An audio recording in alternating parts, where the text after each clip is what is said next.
right, here we are. This is Rich and Michael with Mainline Executive Coaching. And we are going to be talking about what are the distinctions and the differences between having an external coach and an internal coach working with your leadership. That's right. That's what we're going to do today. Yes, a very interesting topic. And it's one that's talked about quite a bit, actually. It is because, there's a lot that's going into it. You're going to put some time and money into one of your people. And we want it to turn out, and we want it to turn out really well. So let's start taking a look at this. Here's the pros for having an internal. I'll talk about the pros for the internal coach, and you talk about the cons, why that's not such a great idea. Okay, right? Because I've got a lot of cons. Maybe not so many, but I have a feeling you're going to win this debate. Okay. So first off, the pros for having an internal coach are, well, they already know the culture. They already know the people. They already know the company's objectives. So why bring in somebody else who doesn't know? That's a good point, but I think there would be a natural bias towards the organization, especially if you're an employee or maybe even a long-term employee. You may be focused more on the objectives of the organization versus the objectives and abilities of the individual. Well, you would think that would be a good thing then, because it's all about the company, right? I mean, we're here for the company, the organization. So why shouldn't the emphasis be on the organization rather than the individual?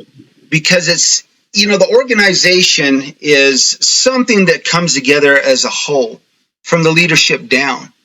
The culture is developed from the leadership down, but leadership ability is not developed around a company. Leadership ability is developed around an individual, getting them to exercise and develop their own skills and talents to be a leader. And that doesn't necessarily mean skills and talents to understand the SOPs or the KPIs of the organization. It's all about understanding how to make myself a better leader. Yeah, that's really interesting. One of the things that we do, we give a survey, the MLEI, and what it does is it assesses what is that individual's core leadership style and how are they doing in it. Maybe they've got a great style, but things may not be going so great. And so if we take the eye off the ball and we look at the organization more than the individual, that's not going to help the individual. Okay, how about this? The internal coach knows the people already. They're already familiar with the people. So why bring somebody in that's not familiar with the people? Well, that might be good in going out and maybe talking to stakeholders and getting some feedback. Maybe, developing a 360 around this person you're working with. However, are they going to really be able to have those hard conversations with the leader in the company? I mean, are they their golfing buddies? Are these people someone that they are really good friends with outside of work and don't really have the ability to focus on those hard conversations? It really isn't about knowing the people in the company, because in the end, that's about the leader should know the people in the company. You need to focus directly on the leader, not everybody else around him. You're going to get him to understand the people. You're going to get him to be able to influence those around him. But your job as a coach is to influence that person. So what kinds of him influence everybody around him? What kind of things is that coach going to be confronting? That external coach is going to be confronting that the internal coach might stay away from, might want to avoid. How about direct conversations with, some of the senior leadership in the organization? Say, for example, that this person has been asked to coach a senior vice president or maybe someone at the C-level. Are they truly going to be able to sit down and have those hard conversations and direct them to where they need to be in the next level? Especially if maybe they're wrapped up in the vision and the mission of the company already and not able to see, through the fog and the haze, if you will, to get that person to the next level. That would be difficult. I can think back in my days working, coming up through the ranks.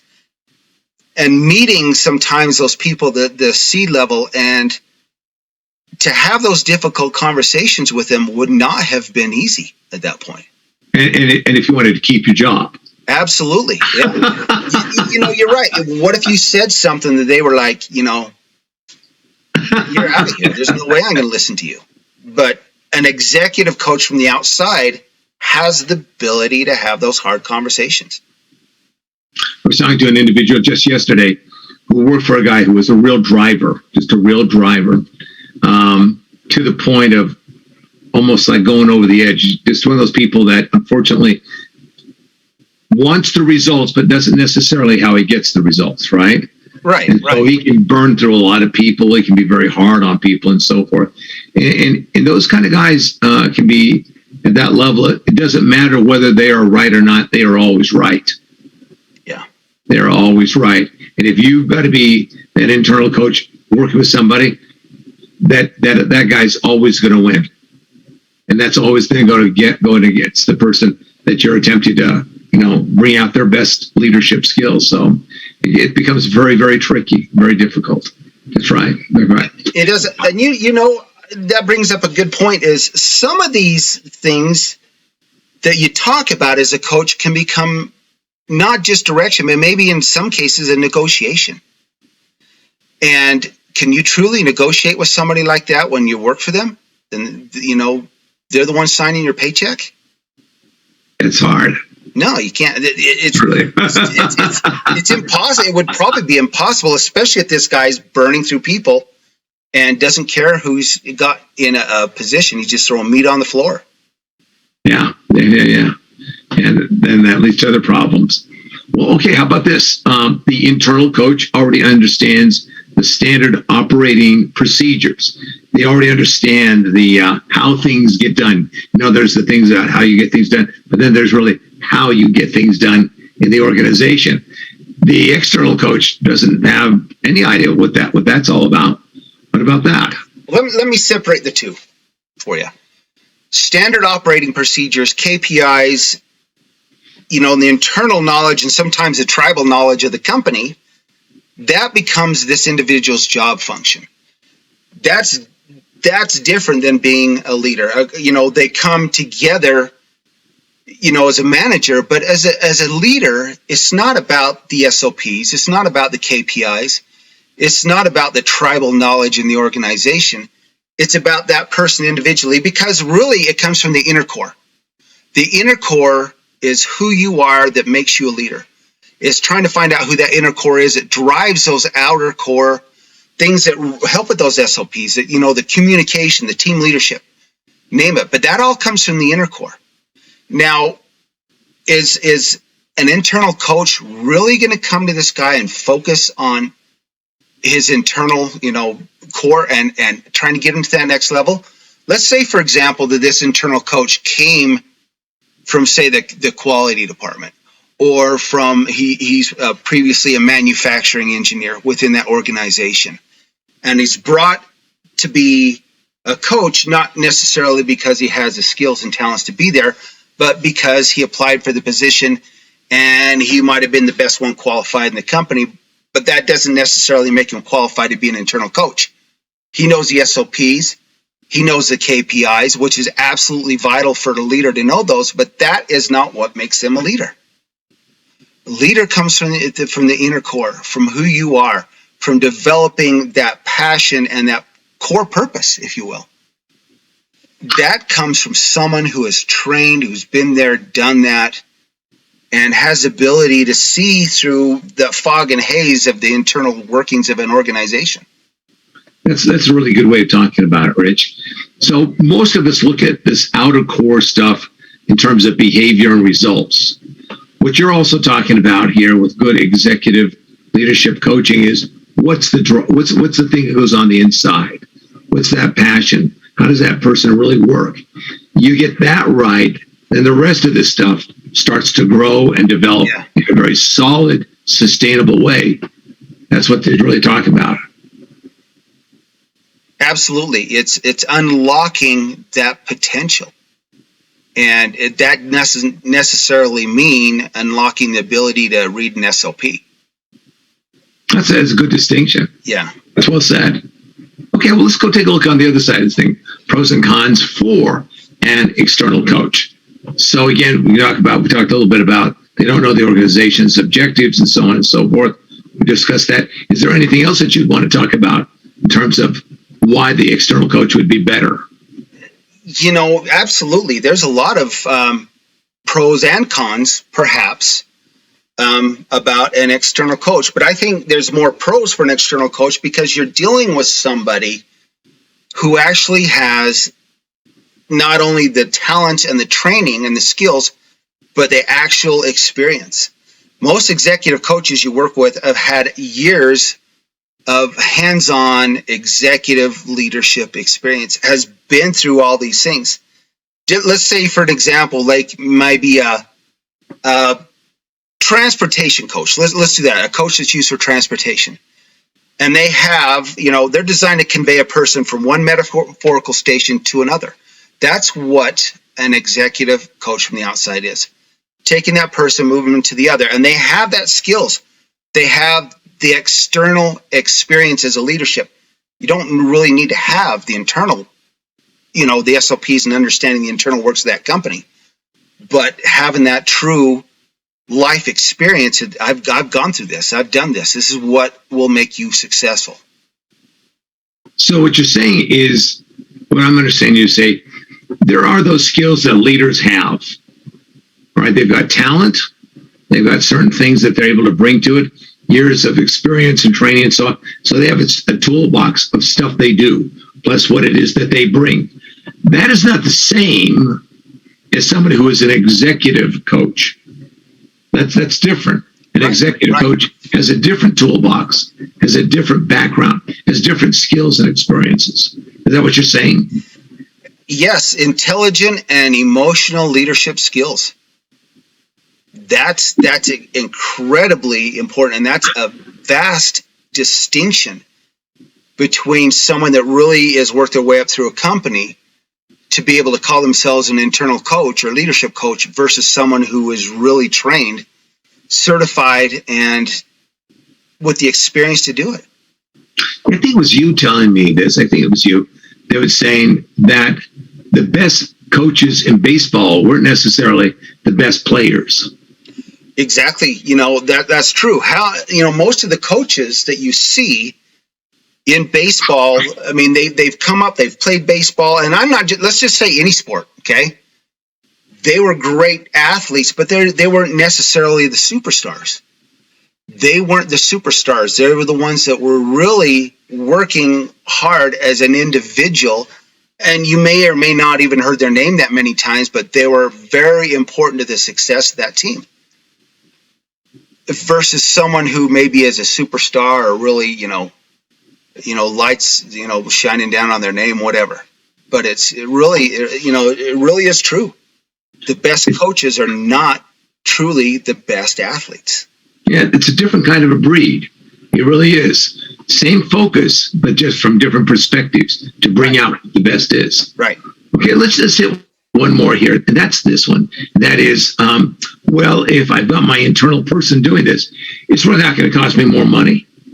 However, if I bring in an external coach to do that, okay, can be a lot more money here.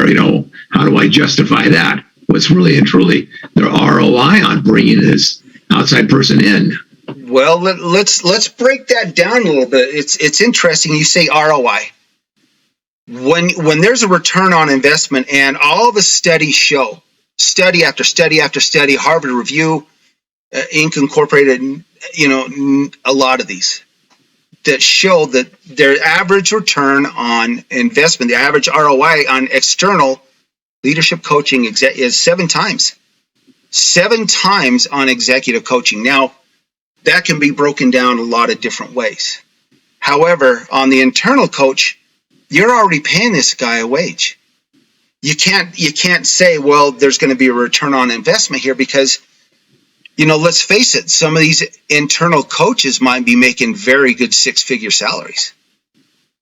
So where really is your return on investment there? How do you calculate your return on investment? Now, this internal coach may have worked for the company for several years or going to be worked there for several years to come. So you really got to take that into account. But that's not where your ROI comes from. Your ROI comes from that leader watch surveys, how your stakeholders view this individual progressing through their leadership, how the culture starts to develop, how, the success of the company overall. Culture is a leadership down exercise. When you develop good leaders, then the culture of the company becomes better, success becomes better, company retention, individual retention, customer retention. And tell me, is that really part of this internal coach's perspective? Or is her perspective was, I want to be a coach and I'm going to keep my eye on the job board to get to the next level? Seriously, is that really their calling, or is that a stopping place in their career? That's really a good point. It really is a good point. And so when you take a look at the internal versus the external, we really do have the statistics to back up and say there's a huge difference. Absolutely. There's a qualitative and quantitative difference, and that as that individual changes, that leader grows, right? That has a rippling effect throughout the entire company. It has an effect on other people, other leaders. It has an effect on the employees, the customers, everything, because you've changed something inside the ingredients of what that company is all about. Right. And that's the big payback that comes back again and again. Yeah. And truly that internal coach is a 9-to-5 employee for the organization. He's on their payroll, name it. He's worked his way up to get to that point, or maybe hired to get to be an internal coach. But I'll tell you, executive coaches and the leadership coaches that I know, it's a 24/7 proposition. It's truly a calling and a passion. And, we talked about this before, but there's a lot of love involved. There really is a love for this calling to be a coach and developing this rapport with this individual to get him to the next level, him or her to the next level. That's, most executive coaches, that's truly what their passion is. They want to help this person. Now, is the 9-to-5 guy, is that truly his passion, or is that just his job function?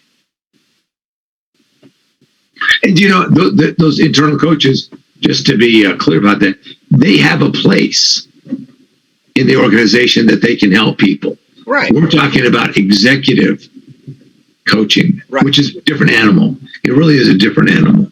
It is. It's a very different proposition, and training and everything else. It's different. I mean, here's the thing. I know we've talked about this before, but truly, you cannot be an executive or leadership coach without those life experiences. You can't step out of a college degree or an MBA program that might be training you to be an executive coach or a leadership coach and truly have those life experiences to fall back on.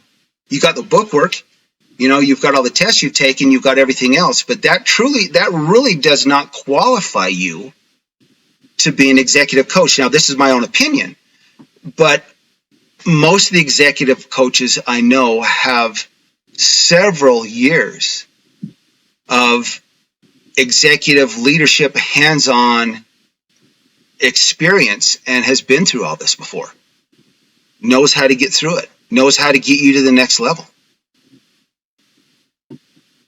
All right. And I'm gonna focus on you for a minute, Michael. You have a true ability to take these assessments and get these people to really understand it from a gut level, from a heart level.